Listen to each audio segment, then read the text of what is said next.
ഇന്നത്തെ ഏറ്റവും പുതിയ വീഡിയോയിലേക്ക് ഇവർക്കും സ്വാഗതം. തിയേറ്ററുകളിലെ നാലാമത്തെ ആഴ്ചയിലേക്ക് കടക്കുന്ന ഏറ്റവും പുതിയ മലയാളം സിനിമയാണല്ലോ തുടരും. ലാലേട്ടനെ നായകനാക്കി തരുൺമൂർത്തി സംവിധാനം ചെയ്ത തുടരും സിനിമയുടെ 21ാം ദിവസത്തെ Kerala tracking Kerala world wide estimate റിപ്പോർട്ടുകൾ ഇപ്പോഴത്തെ പുറത്തു വന്നിരിക്കുകയാണ്.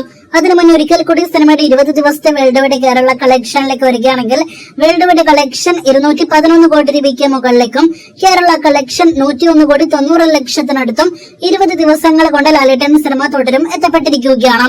ഇന്ന് സിനിമയ്ക്ക് ഇന്നലത്തെ അപേക്ഷിച്ച കളക്ഷൻ ഇടിവാണ് കേരളത്തിൽ വന്നിരിക്കുന്നത്.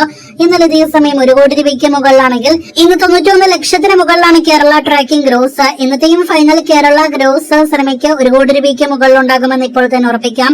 ഇന്നലെ 1 കോടി 90 ലക്ഷത്തിനടുത്താണെങ്കിൽ ഇന്ന് 1 കോടി 50 ലക്ഷത്തിന് മുകളിൽ കേരള ഗ്രോസ് ആണ് നാം പ്രതീക്ഷിക്കുന്നത്.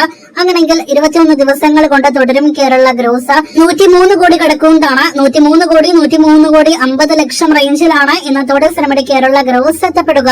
ഇനി വേൾഡ് വൈഡ് എസ്റ്റിമേറ്റിലേക്ക് വരികയാണെങ്കിൽ ഇന്ന് 2-3 കോടി റേഞ്ചിൽ വേൾഡ് വൈഡ് ഗ്രോസ് പ്രതീക്ഷിക്കുന്ന സിനിമ ഇന്നത്തോടെ ലോകമെമ്പാട് നിന്നും 214 കോടിയോളം വേൾഡ് വൈഡ് ഗ്രോസിലേക്ക് എത്തപ്പെടുന്നതാണ്. അപ്പോൾ ലാലേട്ടൻ സിനിമ ഇപ്പോഴും പ്രതിദിനം മികച്ച കളക്ഷൻ നേരിടുത്ത തിയേറ്ററുകളിലെ മുന്നേറുകയാണ്. അതിനിടയിൽ 8 മില്യൺ വ്യൂവേഴ്സിലേക്ക് യൂട്യൂബിൽ കിടക്കുന്ന കൊണ്ടാട്ടം വീഡിയോ ഗാനം നാളെ മുതൽ തിയേറ്ററുകളിലും പ്രദർശിപ്പിക്കും. സിനിമയുടെ ഓരോ ഷോ ആരംഭിക്കുന്നതിന് മുന്നേ ആയിരിക്കും തിയേറ്ററുകളിലെ കൊണ്ടാട്ടം വീഡിയോ ഗാനം പ്രദർശിപ്പിക്കുക. അപ്പോൾ തുടരും കൊണ്ടാട്ടം വീഡിയോ ഗാനം തിയേറ്ററുകളിൽ കാണാൻ താല്പര്യമുള്ളവർ ഈ വീക്കെൻഡിലെല്ലാം തന്നെ കാണൂ.